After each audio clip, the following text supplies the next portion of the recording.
Almost all the matter in the universe, from the tiniest microbes to the biggest stars in the universe, are made from a few, about 100 different elements, which we arrange this way in a table called the periodic table. But wait a second, why are they arranged like this? And why do they have these colors? And if you were to zoom into it, you can see these different numbers. What do they represent?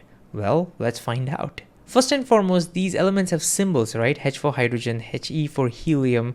Well, turns out these symbols are universal, and that's pretty cool. Which means if you were to look at this Chinese periodic table, look, the symbols stay the same. It's in Latin, H for hydrogen, He for helium. Similar is the case for this periodic table in Hindi, one of the Indian languages. So of course, the elements have different names in Hindi. For iron, we call it loha.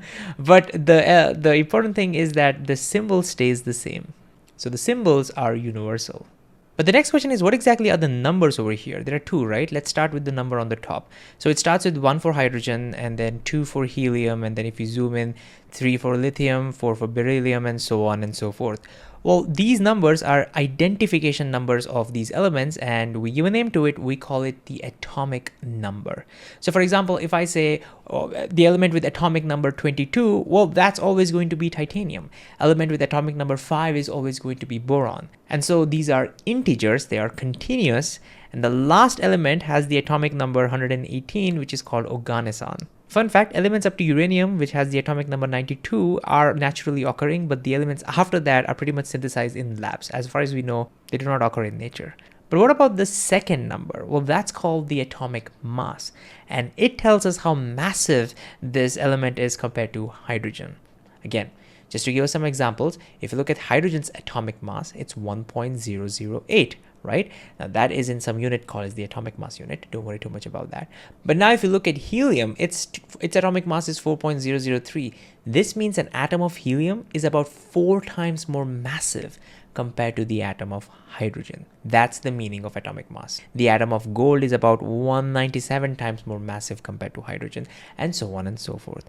Now, one technical detail is that this number is in average value. So this is actually an average atomic mass. And the reason for that is because these elements can have variance. For example, not all the gold atoms will have the exact same mass. Some will be slightly more massive, some will be slightly less massive.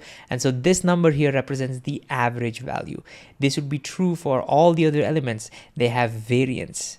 And these variants are called isotopes. And we'll learn more about them in high school chemistry. Don't worry too much about it right now. All right, the next question is, what's the deal with these colors? Well, the colors helps us categorize the elements into 3 categories. The pink ones are called metals. The blue ones are called nonmetals. And what about these green ones over here? Well, you can kind of think they're somewhat in between, and so we call them metalloids. And yes, the color schemes are definitely not universal. Different periodic tables might use different colors. So a better way to think about it is if we draw a zigzag line over here, and all the elements to the left of this zigzag would be metals, and the elements to the right would be non-metals, and these elements which are in between over here, those are the metalloids. And of course, this distinction doesn't make sense for these extremely heavy elements that we synthesize in labs, okay? Anyways, this brings us to the most important thing now, and that is the structure of this periodic table. If you count the horizontal rows, there are 1, 2, 3, 4, 5, 6, 7 horizontal rows, right? These horizontal rows are what we call the periods of the periodic table. And similarly, if you were to look at the vertical columns, you will see 1, 2, 3, 4, 5. Okay, let's just wait. Let's just wait. 18. There are 18 vertical columns, and these are called the groups of the periodic table. So let's look at them a little bit more closely. So this basically means that if I look at this element, say chromium, it belongs to period 4, group 6. If you look at carbon, it belongs to period 2, group 14, and so on and so forth. What about these elements? Well, if you look at the atomic number carefully, it starts with 57, and you can see 57 to 70 is over here. So these actually belong to period 6, and this belongs to period 7. So it's not like a new period, okay? But what's interesting for us is the groups.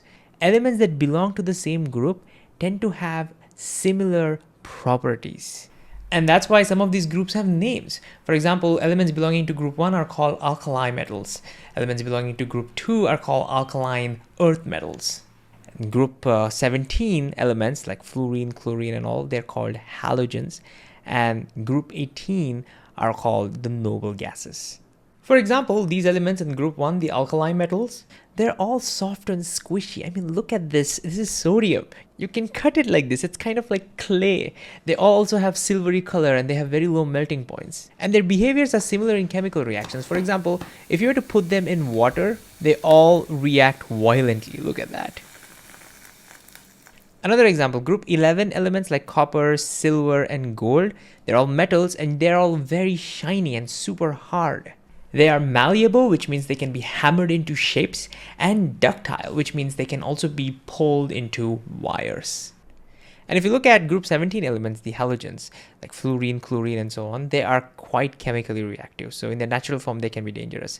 But they all form salts as chemical reaction. That's why they're called halogens. Halogens literally means salt formers, okay? And you might know about some of these salts. Sodium chloride, for example, table salt, which we all consume. But guess what? Sodium iodide is also a salt. Sodium fluoride is also a salt, which is used in toothpaste because they can help prevent decays. But halogens can also kill germs and bacteria, and therefore they're also found in a lot of sanitizers like bleach, swimming pool chlorine, and other stuff. And as a final example, if you look at noble gases, the group 18 elements, well, first of all, they're all gases, but more importantly, they pretty much resist chemical reactions altogether. And they're found in tiny amounts in our atmosphere. And if you put these gases in glass tubes and pass electricity through them, they will glow. Yes, neon lights. Well, of course, not everything that glows is neon. Different elements can have different colors. But that's pretty much it. So to summarize, elements have the atomic number, which is the ID, and the atomic mass number that tells you how massive it is compared to hydrogen. They're arranged in 7 horizontal rows, which are called the periods, and the vertical columns, which are called the groups. And elements that belong to the same groups have similar properties.